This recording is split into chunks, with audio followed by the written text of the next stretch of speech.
Welcome to the Sarah Finkelstein Show. Today is February 4th, 2022, and I have some tips to share with you how to avoid common financial mistakes.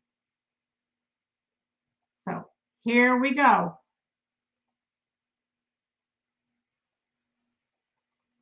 Whoops, I'm ahead of myself. Discover how to avoid financial mistakes. Don't we want to know the secrets of how to be in a better financial position?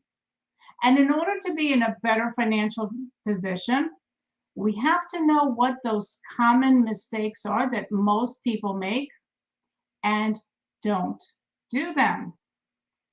The first tip: not having clear financial goals. Now, that might seem like it's obvious, but a lot of people haven't given much thought to precisely what it is they want to accomplish.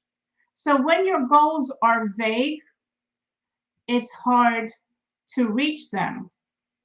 So it's important to think about exactly what it is that you want to accomplish financially in order to be able to get there.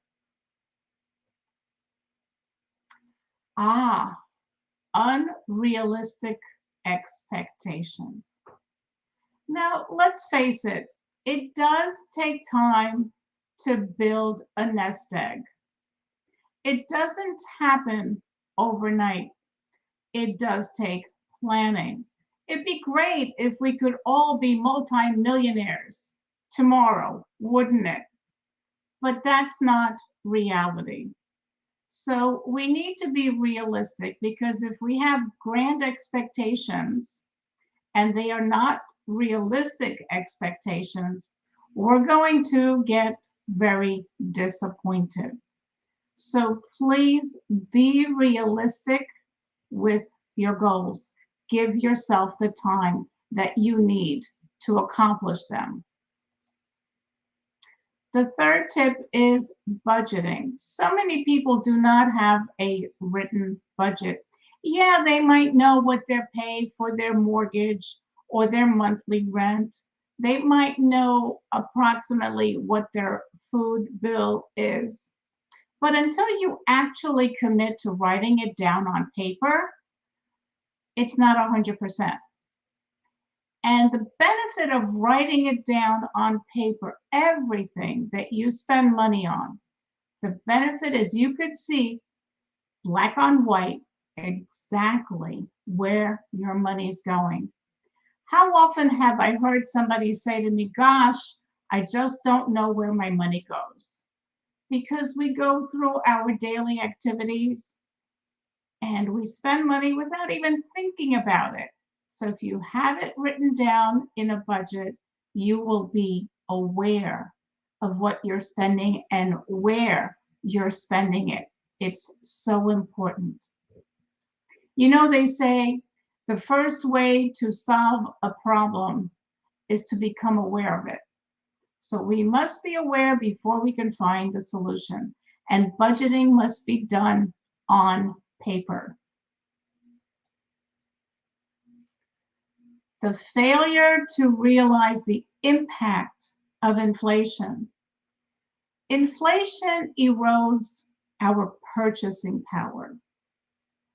What cost $10 today probably cost $8 2 years ago. I'm just picking up numbers out of the air, but you get the idea. We need to realize that inflation is with us, and we need to plan for inflation. And this is where you can use the rule of 72. Oh, yes, that wonderful rule of 72. You've heard me talk about it before, so you know what it is.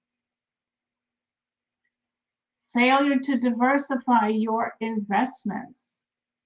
Some people like to have all of their money down the street at the local bank. And some people like to have all of their money in the stock market. But diversification is important, isn't it?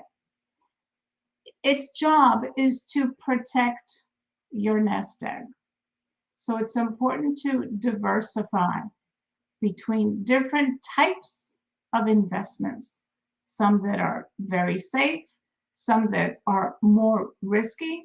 And why would we want to put our money into somewhat risky investments? And that would be the market, the stock market, mutual funds, because we have the potential for growth. But let's not forget that we also have the possibility of losses. That's why we need to diversify between different asset classes. And tip number 6, having too much debt. Now, why is that a problem? Well, don't forget that all debt has interest charges. And those interest charges that you pay could be instead used to save, to put away into a retirement account, to be spent on a fabulous vacation. There's so many ways that we could spend money. And if we eliminate or minimize our debt, we will have more money in our pocket. And that's what we want. We want to stuff our pockets with money. Inadequate protection against unforeseen losses. What might those be? Well, life insurance for one. Do you have adequate life insurance in your household in the event that something happens to your loved ones? What about health insurance? Do you have the right kind of health insurance? Do you have an adequate health insurance plan? What about homeowners insurance? Are you properly covered? And car insurance. I mean, there's so many perils, possible risks that we have that we protect with purchasing different types of insurance. So this protects you and your family. So make sure that you have adequate coverage and review your policies every year or two. It's important to do that. Most people don't review their policies. They stick it in a drawer and they forget about it. I've seen it happen time and time again. But please review your policies because it is important. And number 8, thinking that long-term care will not happen to you, or thinking that long-term care will not happen to your loved ones. But we already know that the probability of needing long-term care is 70%. 70% of people over 65 will need long-term care. So that's a huge risk and a tremendous probability, especially with people living longer than ever before. People are living well into their 90s, and some are even surpassing 100. And the longer we live, the greater the chances that we will need long-term care. And long-term care is not inexpensive. That's why you have to plan for it. Because if you don't plan for it, it could destroy your retirement nest egg. Another common mistake that people make is they fail to use professional advisors, financial professionals. So work with somebody that you feel comfortable with, somebody that you trust.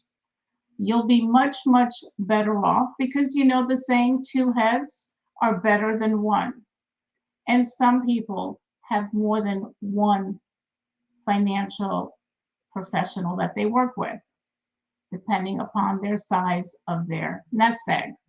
So do work with somebody. I've run into women that feel like they don't have enough money to work with a professional.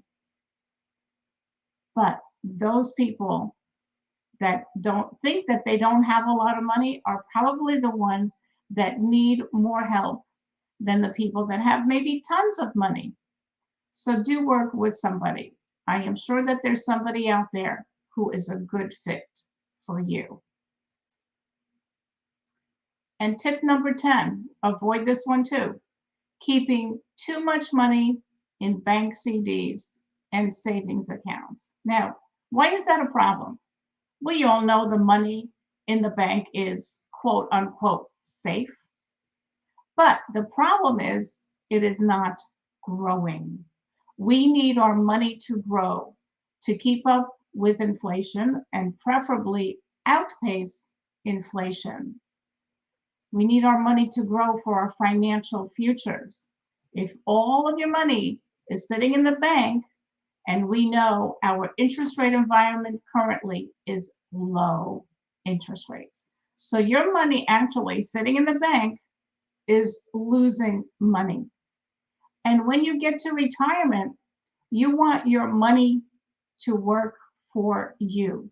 During our working years, we work for money.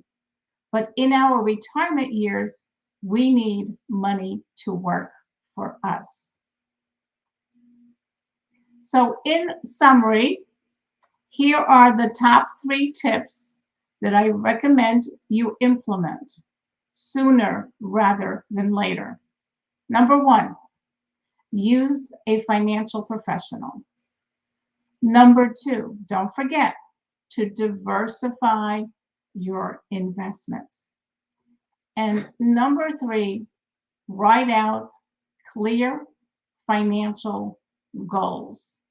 Put some time into it. It'll probably take some time for you to think about it, but that's okay. It's worth the effort. So put a plan in place and write it down. Thank you for joining me on the Sarah Finkelstein Show. You can find us on iHeartRadio, Spotify, and SoundCloud, I believe. I have to double check that with my tech support, but I think those are the correct ones. And I look forward to seeing you tomorrow.